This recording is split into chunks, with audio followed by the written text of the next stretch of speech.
आप देख लीजिए नए संसद भवन का अभी अभी उसमें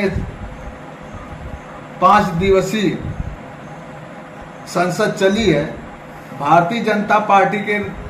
सांसद जो हैं ऐसे तो सड़कों पे बोलते थे, सभाओं में बोलते थे,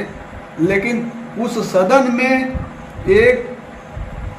सांसद को ही इस ढंग की भाषा का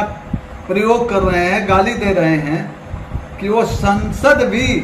नई संसद भी शर्मसार हो गई। और आने वाले समय में इस संसद का तो इतना मतलब नए संसद को ज्योतिषाचार्यों के माध्यम द्वारा ही बनाए थे, लेकिन मैं बता दे रहा हूं कि अगर इस संसद में आने वाले चुनाव में, आने वाले समय में अगर लोग ऐसे ही पहुंचते रहे तो संसद में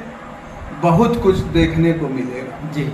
1965 में लाल बहादुर शास्त्री जी के जमाने में इसी विधानसभा का बेटा अपने आप को कुर्बानी दे दिया और दानिश अली जी अपनी बात को रखते रहे, लेकिन उनको मुसलमान शब्द से और उल्टा भद्र भाषा से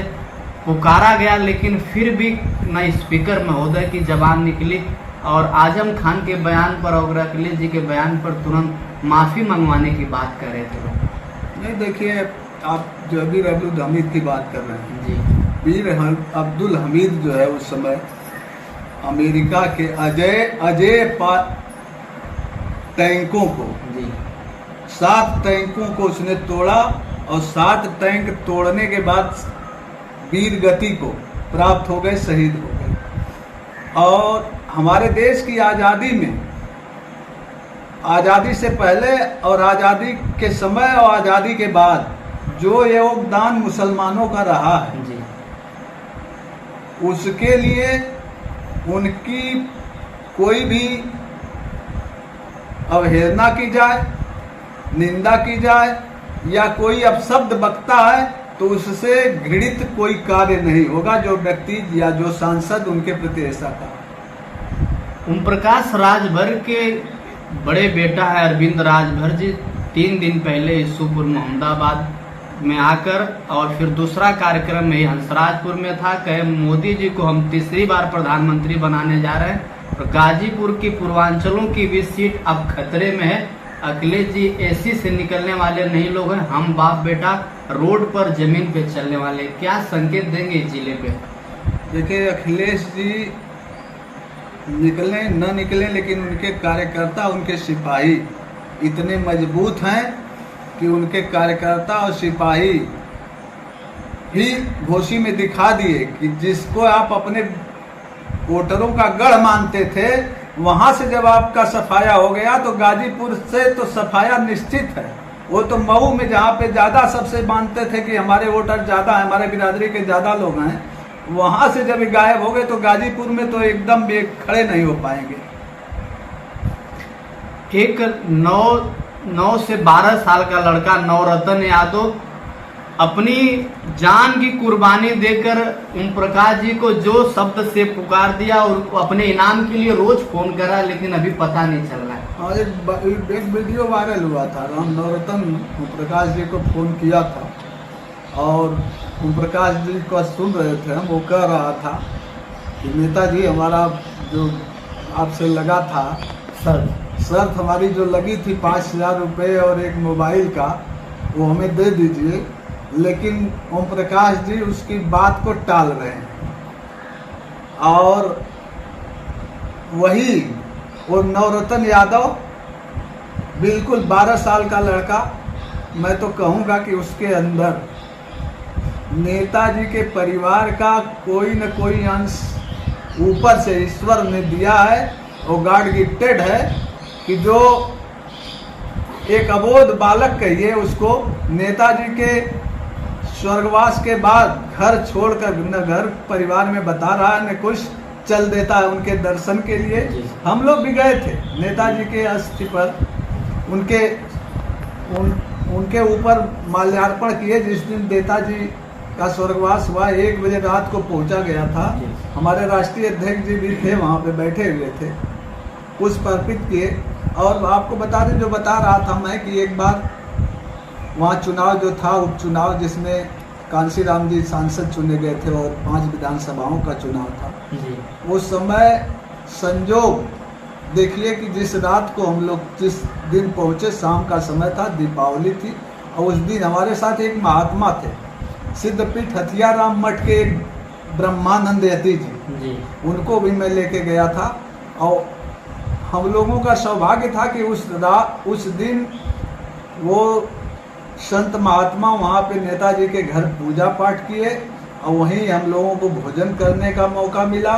रात भी वहीं बिताए। फिर इसके बाद सुबह जो है धनवा इंटर कॉलेज पे जा करके हम लोगों का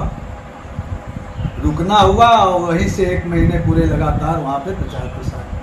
तो नवरत्न यादव कहीं न कहीं ये कहा जाए कि आने वाला बहुत ही अच्छा और भविष्य हम लोगों का है। वह बालक इतना होनहार है और इतना आगे बढ़ेगा कि हम लोग सबका उसके प्रति प्यार और आशीर्वाद है। आखिरी सवाल है बाबूजी, पद की गरिमा बहुत लंबी है, जिला भी बड़ा भ्रमण करना पड़ेगा, राज लंबा है, अपनी गरिमाओं को किस तरह से निभाएंगे? देखिए, इंटर कॉलेज में सर्वप्रथम हमारी 1982 में नियुक्ति हुई जी, और शिक्षक रहते हुए अगर हमें गांव के चुनाव में बूथ प्रभारी की जिम्मेदारी मिली, इसके बाद सेक्टर प्रभारी की जिम्मेदारी मिली, इसके बाद जोनल प्रभारी की जिम्मेदारी मिली, फिर जिला अध्यक्ष की जिम्मेदारी मिली, अब जो है राष्ट्रीय सचिव की जिम्मेदारी मिली है। तो जिस तरह से इसके पहले की जिम्मेदारियों को मैं निभाते आया हूँ ईमानदारी से, और उसमें किसी ने कहीं से कोई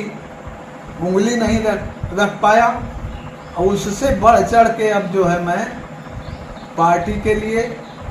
गठबंधन के लिए आने वाले चुनाव में जिस जिले में भी जाना होगा, जहाँ भी प्रदेश में जाना होगा, जाऊँगा। और आपको बता दूं कि हम लोगों का एक अनुभव रहा है शिक्षक समाज से, जैसे चाहे वो शर्मा गुट रहा हो माध्यमिक शिक्षक संघ का, चाहे पांडे गुट रहा हो माध्यमिक शिक्षक संघ का, चाहे ठकुराई गुट रहा हो, चाहे चेत नारायण जी का गुट रहा हो, हर गुटों का अनुभव है। और उसी अनुभव को देखते हुए, उसी अनुभव को साझा करते हुए, पिछले चुनाव में जो लाल बिहारी यादव जी का चुनाव था विधान परिषद का शिक्षक एमएलसी का, आशुतोष सिन्हा का जो चुनाव था स्नातक एमएलसी का,